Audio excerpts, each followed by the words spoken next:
नमस्कार साथियों, मैं आपका दोस्त शरण सिंह। और साथियों, आज की इस वीडियो में मैं आप लोगों को बताने वाला हूं कि अगर किसी भी तरीके से कोई भी न्यायालय,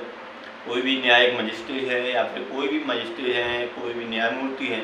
वो किसी भी मामले में अगर अपना निर्णय दे देते हैं, अपना कोई भी फैसला सुना देते हैं, तो उसके बाद आप अपील नहीं कर सकते हैं। वो कौन से मामले हैं और कौन सी वो ऐसे मामले हैं जिनके बाद आप अपील नहीं कर सकते हैं। अगर किसी भी मामला,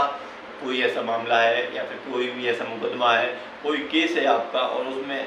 ऐसा कोई भी केस है जिसमें जो सज़ा मैं बताने वाला हूँ अगर वो सुना दी गई है, तो उसके बाद आप अपील नहीं कर सकते हैं।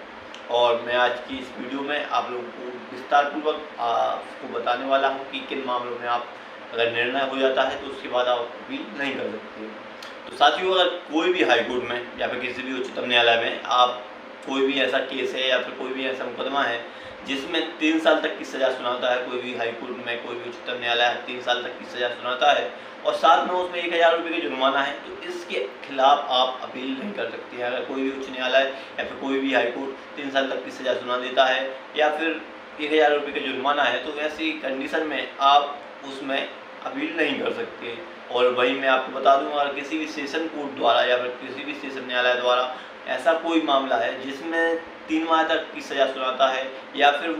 कोई भी सेशन कोर्ट 200 रुपये का जुर्माना कोई किसी भी मामले में ऐसा कोई निर्णय देता है, तो उसके खिलाफ भी आप अपील नहीं कर सकते हैं। अगर कोई भी सेशन कोर्ट ऐसा कोई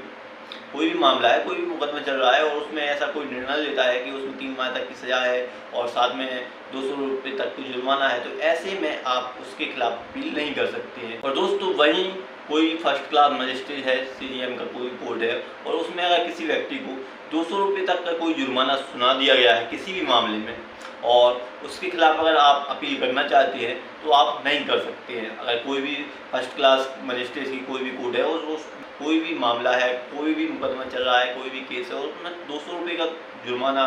कर दिया है, तो आप उसके खिलाफ अपील नहीं कर सकते हैं। वहीं मैं आपको बता दूं साथियों, अगर किसी भी तरीके से कोई भी आपका पड़ोसी है या फिर किसी भी व्यक्ति के साथ आपकी कोई नोकझोंक हो जाती है किसी भी मामले को लेकर, कोई भी ऐसा मामला हो जाता है या फिर कोई भी नोकझोंक हो जाती है, तो उसमें अगर बीएनएस की धारा 160 लग जाती है, कोई भी बात हो सकती है, कोई पार्किंग को लेकर किसी से नोकझोंक हो गई, किसी भी बात को लेकर कूड़ा डालने को, कचरा डालने को लेकर कोई नोकझोंक हो जाती है, तो बीएनएस की धारा जो 160 के तहत अगर एसडीएम के पास कोई भी मामला दाखिल हो जाता है तो उसमें भी आप अपील नहीं कर सकते हैं। अगर किसी भी तरीके से एसडीएम के पास बीएनएस की धारा 160 के तहत कोई मामला दर्ज हो जाता है तो उसके बाद भी आप उस मामले में अपील नहीं कर सकते हैं। मैंने जो आपको मामले बताए हैं, अगर किसी भी तरीके से कोई ऐसा मामला है जिसमें कोई भी उच्च न्यायालय या फिर कोई भी सेशन न्यायालय या फिर कोई भी एसडीएम साहब या फिर फर्स्ट क्लास मजिस्ट्रेट किसी भी तरीके से जो मैंने सजाएं बताई हैं अगर वो सुना देते हैं तो उसके बाद आप अपील नहीं कर सकते हैं। और वही मैं आपको बता दूं कि अगर किसी भी तरीके से कोई भी मामले को लेकर आपने कोई समझौता कर लिया है, आपको लगता है कि समझौता इस तरीके से हो गया कि मुझे समझौता नहीं करना चाहिए था, या फिर आपको बाद में ऐसा लगता है कि समझौता गलत हो गया है, तो उसके बाद भी किसी भी तरीके से कोई निर्णय हो गया है, आपका समझौता हो गया है, आपका राजीनामा हो गया है, तो उसके बाद भी आप अपील नहीं कर सकते हैं। तो अगर किसी भी तरीके से आपका कोई समझौता हो जाता है तो उसके बाद आप उसमें ऐसा नहीं है कि आप किसी भी तरीके से फिर अपील कर दें। तो अगर किसी भी तरीके से कोई भी ऐसा जो मैंने बताया है, कोई भी सज़ा अगर कोई भी कोर्ट दे देता है तो अधिकतर मामलों में अपील नहीं होती।